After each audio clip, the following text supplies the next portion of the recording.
बिस्मिल्लाहिर्रहमानिर्रहीम। समंदर किनारे एक बस्ती थी। मछली पकड़ना उनका पूरा काम। बस एक आसान सा रूल फॉलो करना था उन्हें। फिर क्या, अचानक एक दिन सब बदल गया। कुछ ऐसा अजीब, ऐसा डरावना कि अपने ही घर वाले, अपने ही लोग उन्हें पहचान न पाए। क्यों हुआ ऐसा? किस बात की सजा मिली? कुरान का ये किस्सा आज की दुनिया को देखकर लगता है ये तो अब और भी ज्यादा सच बैठता है। वीडियो शुरू करने से पहले बस एक बात कहूंगा, अगर तुम्हारा दिल इस्लामी किस्सों से लगाव रखता है तो फिर हमारे बहादुर मुजाहिदों की जिंदगी भी तुम्हें जरूर पसंद आएगी। जैसे अबू बकर सिद्दीक, उमर इब्न अल खत्ताब, ऐसे शेर दिल लोग कि उनकी हकीकत सुनकर इंसान का दिल मजबूत हो जाता है। कैसे अबू बकर सिद्दीक ने उम्मत को टूटने से बचाया और कैसे अल्लाह की रहमत हर हद से आगे है। ये वीडियो मुकम्मल होने के बाद इन दास्तानों को ज़रूर सुनना। अब चलते हैं आगे। ये कहानी है सबत वाले लोगों की। इल्म रखने वाले उलेमा जैसे इब्न कथीर बताते हैं कि ये हुक्म मूसा अलैहिस्सलाम की शरीयत में आया था। बनी इसराइल को सब्त का दिन दिया गया, शनिवार, आराम और इबादत का दिन। उस दिन मछली पकड़ना सख्त मना था। हुक्म सा था, आसान था, लेकिन फिर जब इम्तिहान शुरू हुई कुछ अजीब सा होने लगा। मछलियां सिर्फ उसी दिन आती थीं जिस दिन पकड़ना मना था। ये उनके दिलों की आजमाइश थी। बाकी दिनों समंदर खाली, जाल खाली उठते थे, सारी मेहनत बेकार। नाराज़गी बढ़ने लगी।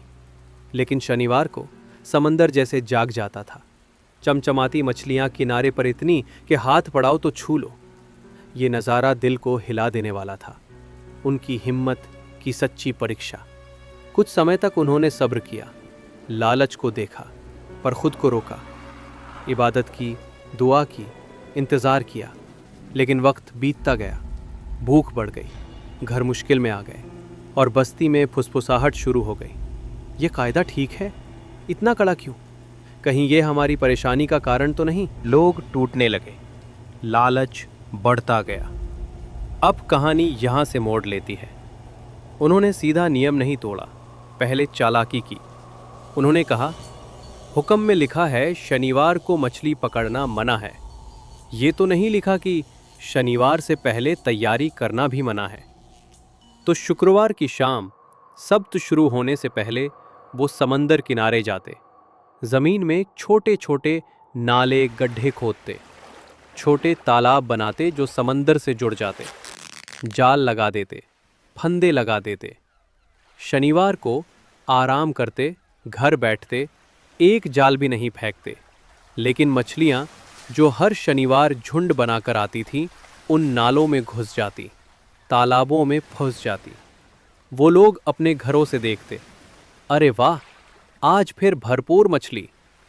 जैसे ही सूर्य ढला, सब्त खत्म। वो दौड़ कर जाते और आसानी से ढेर सारी मछलियाँ उठा लाते।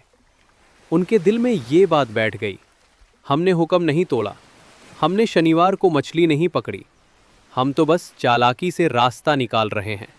उन्हें लगा वो बहुत समझदार हैं, पर असल में वो खुद को धोखा दे रहे थे।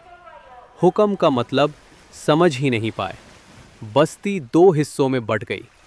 एक छोटा सा नेक लोगों का ग्रुप था जिन्होंने कहा, ये गलत है, तुम खुद को बेवकूफ़ बना रहे हो, ऊपर वाले को नहीं।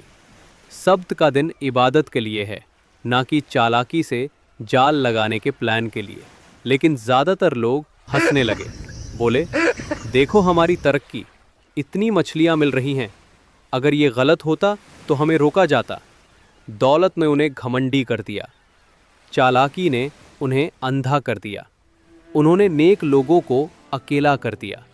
अपना काम करो, हमें मत सिखाओ। लेकिन नेक लोग जानते थे कुछ बड़ा होने वाला है। बस्ती का माहौल बदल गया था। खुशी की जगह लालच की बदबू फैल चुकी थी। फिर अंजाम आया। न बिजली गिरी, न भूकंप आया, कुछ उससे भी अजीब हुआ। एक सुबह लोग बदले हुए उठे। वो इंसान नहीं रहे थे। ऊपर वाले ने उन्हें बंदर बना दिया था। अपनों को पहचानते थे, लेकिन बोल नहीं सकते थे। सिर्फ हल्की कराह, सिर्फ इशारे, और नेक लोग जो दूर रहे थे बच गए। उन्होंने डरते हुए देखा कि उनके पुराने पड़ोसी, दोस्त, रिश्तेदार अब बंदर बनकर बस्ती से बाहर धकेले जा रहे हैं, जंगलों की ओर। उनकी चालाकी ने उन्हें अमीर नहीं बनाया, तबाही में डाल दिया। उन्होंने सोचा था ऊपर वाले से चाल चल लेंगे, पर असल में उन्होंने खुद को ही मात दी। ये कहानी पीढ़ी दर पीढ़ी सुना दी गई, क्योंकि ये सिर्फ उनके बारे में नहीं, हम सब के बारे में है। जब हमें हिदायत मिलती है, वो हमारी भलाई के लिए होती है, हमारी बढ़त के लिए। अगर हम नियम तोड़ने के लिए चालाक रास्ते ढूंढेंगे तो हम अपने ही पैरों पर गिरेंगे। सब्त वाले लोग सोचते थे वो बहुत समझदार हैं, पर उनके दिल में सच्ची इबादत नहीं थी। उनका दिल समंदर की मछलियों में था, ना कि ऊपर वाले की बात में। ये कहानी हमें आईना दिखाती है। हम भी खुद से पूछें, कहाँ हम चालाकी से काम चला रहे हैं? कहाँ हम अपनी ही गलतियों को अच्छे नाम देकर सही साबित कर रहे हैं? असल में जिंदगी ईमानदारी मांगती है, खालिस नीयत। चाहे काम हो, रिश्ता हो, इबादत हो, सच्चाई ही असली चीज़ है। अपने आप को, दूसरों को या ऊपर वाले को धोखा देने की कोशिश आखिर में इंसानियत खो देती है।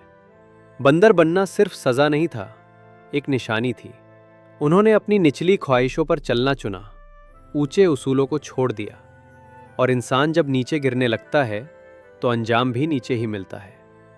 ये किस्सा हमें याद दिलाता रहे कि असली रास्ता मुश्किल हो सकता है, पर वही सुकून देता है, वही इज्जत देता है। आपका शुक्रिया कि आपने हमारी वीडियो देखी। अगर आपको यह किस्सा मुतासिर कुन लगा तो बराह करम वे टू डीन को लाइक, शेयर और सब्सक्राइब करें। ज़्यादा से ज़्यादा इल्मी और तारीख़ी शख्सियात के बारे में जानने के लिए हमारे चैनल को सब्सक्राइब करें। अस्सलामु अलैकुम वरहमतुल्लाहि वबरकातुहू।